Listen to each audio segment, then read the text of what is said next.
ये बचन संतां ने कीते सन। वो बचन साध संगत जी चेते आ गए है।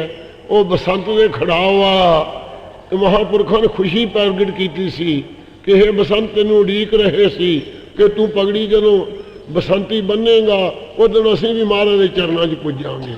ये बचन उन्होंने कीते सन साध संगत जी।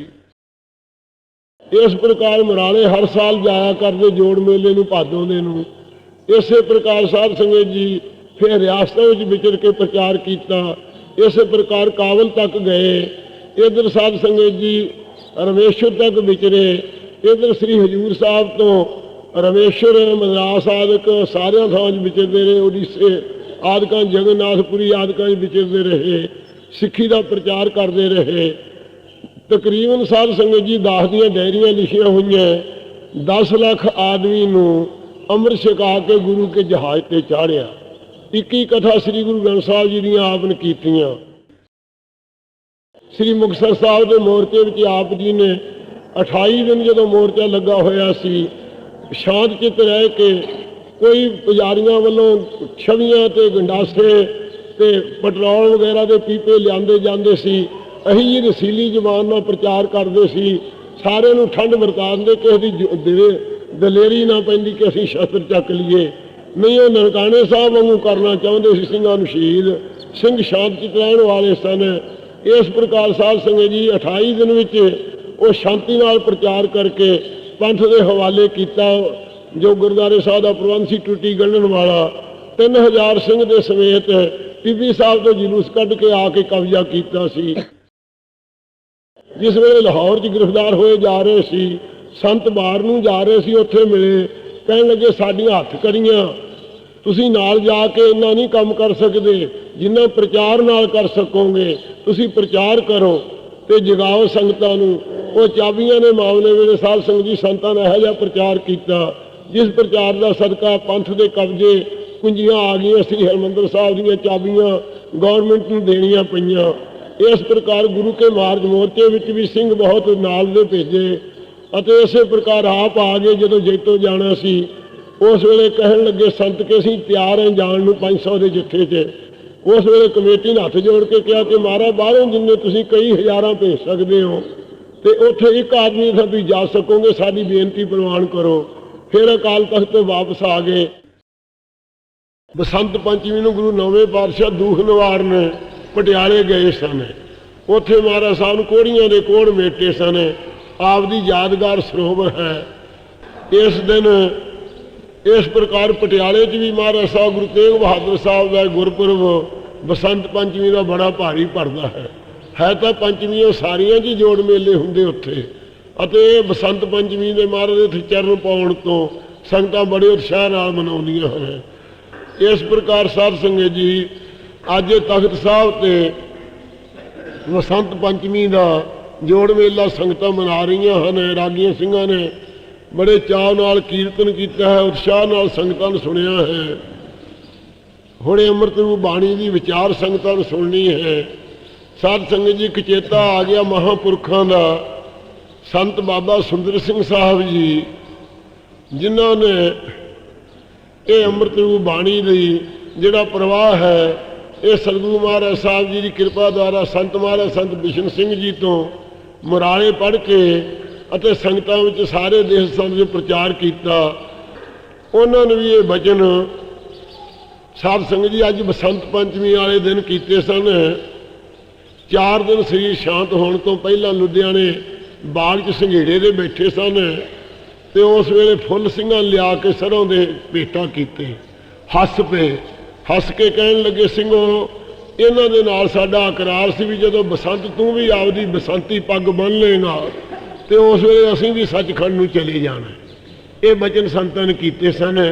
वो बचन साध संगत जी चेते आ गए है। वो बसंत के खड़ाव वाला महापुरखों ने खुशी प्रगट की सी कि हे बसंत तेनों उड़ीक रहे सी कि तू पगड़ी जदों बसंती बनेगा उस दिन असीं भी महाराज के चरणों च पुजांगे। ये बचन उन्होंने कीते सन साध संगत जी। उन्हों का जन्म साध संगत जी अपने फिरोजपुर जिले के अंदर है। जीरा तहसील के अंदर है। धर्मकोट के पास है। पिंड भिंडर कलां बड़ा पिंड है। ਅਤੇ ਉਸ ਪਿੰਡ ਦੇ ਅੰਦਰ ਬਾਬਾ ਖਜਾਨ ਸਿੰਘ ਜੀ, ਉਹਨਾਂ ਦੇ ਪਿਤਾ ਬਾਬਾ ਮੱਖਣ ਸਿੰਘ ਜੀ ਬੜੇ ਗੁਰਮੁਖ ਹੋਏ ਹਨ। ਕਮਾਈ ਵਾਲੇ ਬਾਬਾ ਖਜਾਨ ਸਿੰਘ ਜੀ ਦਾ ਤਾਂ ਨਿਯਮ ਸੀ ਸਾਧ ਸੰਗਤ ਜੀ, ਹਮੇਸ਼ਾ ਲਈ ਜਿੰਨਾ ਚਿਰ ਪੰਜ ਗ੍ਰੰਥ ਦਾ ਪਾਠ ਨਹੀਂ ਸੀ ਕਰ ਲੈਂਦੇ, ਕਿਸੇ ਨਾਲ ਬਚਨ ਵਿਲਾਸ ਨਹੀਂ ਸੀ ਕਰਿਆ ਕਰਦੇ, ਅਤੇ ਆਪ ਖੇਤੀ ਕਰਕੇ ਨਿਰਵਾਹ ਕਰਿਆ ਕਰਦੇ, ਅਤੇ ਸ਼ਾਮ ਦੇ ਵਕਤ ਆ ਕੇ ਸੂਰਜ ਪ੍ਰਤਾਪ ਦੀ ਕਥਾ ਸੰਗਤਾਂ ਨੂੰ ਸੁਣਾਇਆ ਕਰਦੇ। ਅਤੇ ਸਾਧ ਸੰਗਤ ਜੀ ਇਸ ਪ੍ਰਕਾਰ ਕੀਰਤਨ ਵੀ ਉਹਨਾਂ ਨੇ ਸਿੰਘਾਂ ਵਾਲੇ ਰਾਗੀ ਮੋਹਰ ਸਿੰਘ ਦੇ ਪਾਸੋਂ ਸਿੱਖਿਆ ਸੀ, ਜੋੜੀ ਵੀ ਆਪ ਵਜਾਇਆ ਕਰਦੇ। ਕੁਝ ਚਿਰ ਸਾਧ ਸੰਗਤ ਜੀ ਇਸ ਪ੍ਰਕਾਰ ਬਾਹਰ ਵਿਚਰਦੇ ਵੀ ਰਹੇ, ਤੀਰਥ ਯਾਤਰਾ ਵੀ ਕਰਦੇ ਰਹੇ। 1940 ਬਿਕਰਮੀ ਵਾਲੇ ਦਿਨ 8 ਭਾਦੋਂ ਵਾਲੇ ਦਿਨ ਉਹਨਾਂ ਦੇ ਗ੍ਰਹਿ ਵਿੱਚ ਮਾਤਾ ਮਹਿਤਾਬ ਕੌਰ ਜੀ, ਮਾਤਾ ਦਾ ਨਾਮ ਸੀ, ਬਾਬਾ ਖਜਾਨ ਸਿੰਘ ਜੀ ਦੇ ਘਰ ਵਿੱਚ ਇਹ ਸੰਤ ਮਹਾਰਾਜ ਬਾਬਾ ਸੁੰਦਰ ਸਿੰਘ ਸਾਹਿਬ ਜੀ, ਜਿਨ੍ਹਾਂ ਨੇ ਬ੍ਰਹਮ ਵਿਦਿਆ ਦਾ ਪ੍ਰਚਾਰ ਬੜਾ ਸੰਗਤਾਂ 'ਚ ਕੀਤਾ ਹੈ, ਉਹਨਾਂ ਨੇ ਸਾਧ ਸੰਗਤ ਜੀ ਉੱਥੇ ਜਨਮ ਲਿਆ। ਜਨਮ 8 ਭਾਦੋਂ ਸੀ ਤੇ ਸਾਉਣ ਦੀ ਪੁੰਨਿਆ ਸੀ। ਉਸ ਦਿਨ ਅੰਮ੍ਰਿਤ ਵੇਲੇ ਤੜਕੇ ਆਪ ਦਾ ਜਨਮ ਹੋਇਆ। ਵੀਰਵਾਰ ਦਿਨ ਸੀ। ਜਨਮ ਧਾਰ ਕੇ ਆਪ ਜੀ ਨੇ ਜਿਸ ਵਕਤ ਆਪ ਦਾ ਜਨਮ ਹੋਇਆ, ਬਾਬਾ ਜੀ ਨੇ ਸਣੇ ਕੇਸੀ ਇਸ਼ਨਾਨ ਕਰਕੇ ਸ੍ਰੀ ਗੁਰੂ ਗ੍ਰੰਥ ਸਾਹਿਬ ਮਹਾਰਾਜ ਪ੍ਰਕਾਸ਼ ਕਰਕੇ ਘਰ ਦੇ ਵਿੱਚ ਉਦੋਂ ਤੋਂ ਅਖੰਡ ਪਾਠ, ਉਦੋਂ ਤੋਂ ਸਧਾਰਨ ਪਾਠ ਆਰੰਭ ਕਰਤਾ, ਸਹਿਜ ਪਾਠ 40 ਦਿਨਾਂ ਵਿੱਚ। ਜਿਸ ਕਮਰੇ 'ਚ ਮਾਤਾ ਜੀ ਬਾਲਕ ਦੇ ਸਮੇਤ ਸਨ, ਉੱਥੇ ਜਿੱਥੇ ਆਵਾਜ਼ ਪੈਂਦੀ ਰਹੇ, ਉਸ ਕਮਰੇ ਦੇ ਪਾਸ ਪ੍ਰਕਾਸ਼ ਕਰਕੇ 40 ਦਿਨ 'ਚ ਪਾਠ ਕੀਤਾ ਬਾਬਾ ਜੀ ਨੇ। ਇਸ ਪ੍ਰਕਾਰ ਆਪ ਜੀ ਨੂੰ 40 ਦਿਨ ਪਾਠ ਪਹਿਲਾਂ ਸੁਣਾਇਆ। ਫਿਰ ਬਾਲਕ ਅਵਸਥਾ ਵਿੱਚ ਆਪ ਜੀ ਜਦੋਂ ਥੋੜ੍ਹੇ ਤਕੜੇ ਹੋਏ, ਗੁਰਮੁਖੀ ਦੇ ਅੱਖਰ ਪਿਤਾ ਬਾਬਾ ਖਜਾਨ ਸਿੰਘ ਜੀ ਨੇ ਆਪ ਪੜ੍ਹਾਏ, ਗੁਰਮਤਿ ਸੰਸਕਾਰ ਸਾਰੇ ਆਪ ਕਰਵਾਏ। ਇਸ ਪ੍ਰਕਾਰ ਸਾਧ ਸੰਗਤ ਜੀ ਆਪ ਜੀ ਜਦੋਂ ਗੁਰਮੁਖੀ ਵਿਦਿਆ ਵਿੱਚ ਚੰਗੇ ਦਸਮ ਤੇ ਆਦ ਦੇ ਤੇ ਲੋਹ ਪ੍ਰਕਾਸ਼ ਲਿਆ ਕੇ ਸੰਗਰੂਰਾਂ ਤੋਂ ਪਾਠ ਕਰਾਇਆ ਬਾਬਾ ਜੀ ਨੇ। ਇਹ ਪਾਠ ਦੇ ਚੰਗੇ ਮਾਹਰ ਹੋ ਗਏ। ਉਸ ਵਕਤ ਸਾਧ ਸੰਗਤ ਜੀ ਬਾਬਾ ਜੀ ਨੇ ਆਪ ਜੀ ਦੇ ਤਾਈਂ ਫਾਰਸੀ ਵਿਦਿਆ ਪੜ੍ਹਨ ਵਾਸਤੇ ਲੋਕਾਂ ਨੂੰ ਪ੍ਰੇਰਿਆ। ਇਹਨਾਂ ਨੇ ਕਿਹਾ ਨਹੀਂ, ਇਹਨਾਂ ਨੂੰ ਗੁਰਮੁਖੀ ਅਸੀਂ ਪੜ੍ਹਾਉਣੀ ਹੈ। ਉਸ ਵਕਤ ਸਾਧ ਸੰਗਤ ਜੀ ਪੰਡਿਤ ਜੀਵਾ ਸਿੰਘ ਜੀ, ਜਿਹੜੇ ਦੌਧਰ ਵਾਲੇ ਬਾਬਾ ਈਸ਼ਰ ਸਿੰਘ ਜੀ ਹੋਏ ਆ ਬਰਕਤ, ਉਹਨਾਂ ਦੇ ਨਾਲ ਸਮਕਾਲੀ ਸਨ, ਤੇ ਇਹਨਾਂ ਦਾ ਨਾਮ ਜੀਵਾ ਸਿੰਘ ਸੀ। ਪੰਡਿਤ ਚਕਰ ਦੇ ਸਨ, ਇਹ ਨਾਲ ਰਿਹਾ ਕਰਦੇ। ਇਸ ਪ੍ਰਕਾਰ ਵਿਦਿਆ ਜਿਹੜੀ ਸੀ ਸੰਸਕ੍ਰਿਤ ਦੀ ਅਤੇ ਵਿਧਾਨ ਦੀ ਉਹਨਾਂ ਦੇ ਪਾਸੋਂ ਪ੍ਰਾਪਤ ਕੀਤੀ, ਯੋਗ ਆਦਿਕ ਵੀ। ਅਤੇ ਪੰਡਿਤ ਜਵਾਲਾ ਪ੍ਰਸਾਦ ਜੀ ਜਿਹੜੇ ਹੋਏ ਹਨ ਮਹਾਂਪੁਰਖ, ਉਹਨਾਂ ਦੇ ਪਾਸੋਂ ਵੀ ਕੁਝ ਵਿਧਾਨ ਦੇ ਪ੍ਰਕਰਨ ਸੰਤਾਂ ਨੂੰ ਪੜ੍ਹੇ। ਉਹ ਬਾਬਾ ਜੀ ਅਦਬ ਕਰਿਆ ਕਰਦੇ ਸੰਤਾਂ ਦਾ, ਉੱਚੇ ਥਾਂ ਬਿਠਾ ਕੇ ਬਾਣੀ ਦਾ ਪਾਠ ਰੋਜ਼ ਕਹਿੰਦੇ ਪਹਿਲਾਂ ਸੁਣਾਓ ਤੇ ਫਿਰ ਸੰਥਿਆ ਕਰਾਇਆ ਕਰਾਂਗੇ। ਇਸ ਪ੍ਰਕਾਰ ਬਾਣੀ ਸੰਤਾਂ ਦੇ ਕੰਠ ਸੀ, ਉਹ ਬਾਣੀ ਵੀ ਸੁਣਿਆ ਕਰਦੇ। ਇਸ ਪ੍ਰਕਾਰ ਸਾਧ ਸੰਗਤ ਜੀ ਆਪ ਜੀ ਨੇ 18 ਸਾਲ ਤੱਕ ਦੀ ਉਮਰ ਤੱਕ ਵਿਦਿਆ ਸੰਸਕ੍ਰਿਤ ਦੀ ਹੋਰ ਵੀ ਜਿੰਨੀ ਵਿਦਿਆ ਵਿਦਾਂਤ ਆਦਿਕ ਹੋਰ ਜਿੰਨੇ ਵਿਆਕਰਨ ਆਦਿਕਾਂ ਦੇ ਢੇਰ ਸਨ ਸਾਰੇ ਸਮਝ ਕੇ, ਸਾਰਸਤ ਵੀ ਆਪ ਪੜ੍ਹੇ ਹੋਏ ਸਨ, ਵਿਆਕਰਨ ਪਾਣੀ ਮੁਨੀਆਂ ਦਾ ਪੜ੍ਹਨਾ ਹੀ ਸੀ। ਇਸ ਪ੍ਰਕਾਰ ਬੜੇ ਭਾਰੀ ਵਿਦਵਾਨ ਹੋ ਗਏ। ਜਦੋਂ ਸਾਰੇ ਲੋਕ ਵੇਖ ਵੇਖ ਕੇ ਹਾਲ ਹੋਇਆ ਕਰਨ, ਉਸ ਵੇਲੇ ਸੰਤਾਂ ਨੂੰ ਖੇਤੀ ਕਰਨ ਵਾਸਤੇ ਬਾਬਾ ਜੀ ਨੇ ਲਾਇਆ। 1 ਸਾਲ ਖੇਤੀ ਕੀਤੀ। ਖੇਤੀ ਕਰਨ ਤੋਂ ਬਾਅਦ 19 ਸਾਲ ਦੀ ਜਦੋਂ ਉਮਰ ਹੋ ਗਈ, ਫਿਰ ਬਾਬਾ ਜੀ ਵਿਰਾਗ ਦੇ ਨਾਲ ਕੋਈ ਐਸਾ ਮਹਾਤਮਾ ਹੋਵੇ ਜਿਹਦੇ ਪਾਸੋਂ ਤੁਹਾਨੂੰ ਕਥਾ ਪੜ੍ਹਾਈਏ। ਹਮੀਦੀ ਵਾਲੇ ਬਾਬਾ ਭਗਤ ਰਾਮ ਜੀ ਕੋਲੇ ਗਏ। ਉਹਨਾਂ ਦਾ ਹਸਮੁਖਾ ਸੁਭਾਅ ਸੀ, ਜ਼ਿਆਦਾ ਟੀਚਰਾਂ ਨਾਲ ਗੱਲਾਂ ਕਰਿਆ ਕਰਦੇ। ਇਸ ਪ੍ਰਕਾਰ ਉਹਨਾਂ ਕੋਲੇ ਵਿਰਾਗ ਟੁੱਟ ਜਾਣ ਦਾ ਖਤਰਾ ਸਮਝ ਕੇ ਬਾਬਾ ਜੀ ਨੇ ਆਪ ਜੀ ਨੂੰ ਉੱਥੇ ਨਾ ਟਿਕਾਇਆ। ਫਿਰ ਇਹ ਆਏ ਇੱਥੇ ਅੰਮ੍ਰਿਤਸਰ ਸਾਹਿਬ। ਉਦੋਂ ਬਾਬਾ ਹਮੀਰ ਸਿੰਘ ਜੀ ਪਹਿਲੀ ਕਥਾ ਕਰ ਰਹੇ ਸਨ। ਉਸ ਵਕਤ ਫਿਰ ਇੱਥੋਂ ਮੁਰਾਲੇ ਚਲੇ ਗਏ। ਮੁਰਾਲੇ ਜਾ ਕੇ ਸੰਤ ਬਿਸ਼ਨ ਸਿੰਘ ਜੀ ਉਸ ਵੇਲੇ ਕਥਾ ਕਰਦੇ ਸਨ। ਇਹਨਾਂ ਮਹਾਂਪੁਰਖਾਂ ਦੇ ਪਾਸ ਰਹਿ ਕੇ ਸਾਧ ਸੰਗਤ ਜੀ ਸ੍ਰੀ ਗੁਰੂ ਗ੍ਰੰਥ ਸਾਹਿਬ ਜੀ ਦੀ ਕਥਾ ਜਿਹੜੀ ਸੀ, ਪਹਿਲੀ ਕਥਾ ਉਸ ਵੇਲੇ ਪਹਿਲਪੁਰੀਏ ਪੁੰਡਕ ਬਣਾ ਇੱਥੇ ਸੀ ਜਿੱਦਣ ਗਏ। ਅਤੇ ਉਦੋਂ ਬਾਅਦ ਸਾਰੀ ਉਹ ਕਥਾ ਪੂਰੀ ਕਰਕੇ ਹਜ਼ੂਰ ਸਾਹਿਬ ਸੰਤ ਚਲੇ ਗਏ। ਹਜ਼ੂਰ ਸਾਹਿਬ ਤੋਂ ਬਾਅਦ ਆ ਕੇ ਸੰਤਾਂ ਨੇ ਫੇਰ ਕਥਾ ਆਰੰਭ ਕੀਤੀ। सारी कथा पूरी साध संगत जी चौंटे तक की। इस प्रकार साध संगत जी चौंटे तक कथा गुरु ग्रंथ साहब की उत्थे आप जी ने सरवण की। तो उस वेले संत बैकुंठ गमन कर गए चौंटे दे विच 1964 विक्रमी विच। उस वक्त बहुत विराग विच आके उत्थे ही संत रहे।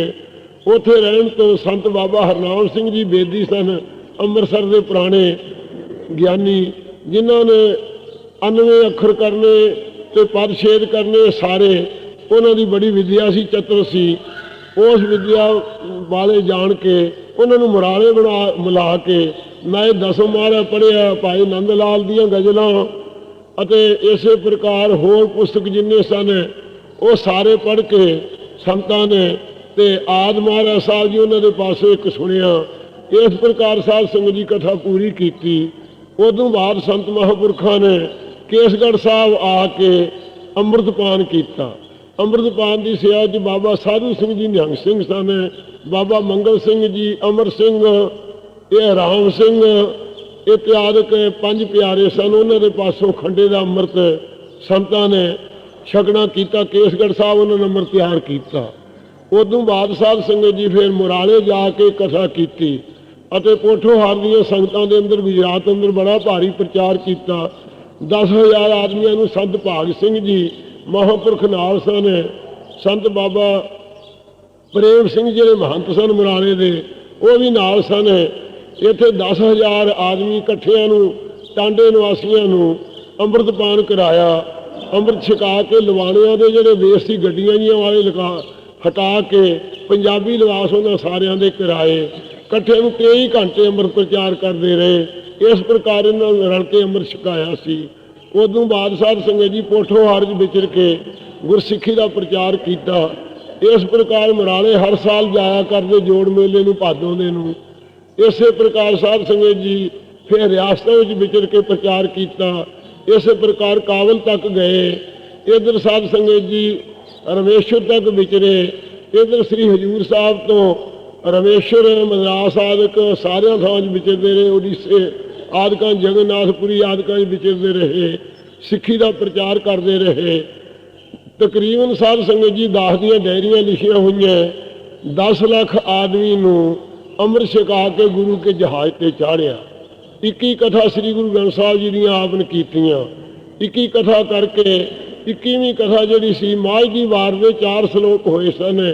उन्हां श्लोकां दी ते भोग पा के क्या भी हुण होर कोई सिंह करेगा। इस करके संगत ने दे विच दाह ते ताई आग्या की कि तू ये सेवा नूं जिन्ना चिर जिउंदा रही उन्ना चिर सेवा करते रहना। ये सेवा दे ताई दिता। आप जी साध संगत जी जप साहब का 1,28,000 पाठ 40 दिन ਸਿੰਘਾਂ ਨੂੰ रख के करवाया। उन्होंने पाठों नूं करवा के ते फिर संत मस्तूआणे के जोड़ मेले ते मस्तूआणे पुजे हैं। उदों बाद आ करके साध संगत जी फिर श्री हरगोबिंदपुर सरोवर स्वरूप मनाउण दी सेवा करनी चाहिए। इस प्रकार बेअंत सेवा की।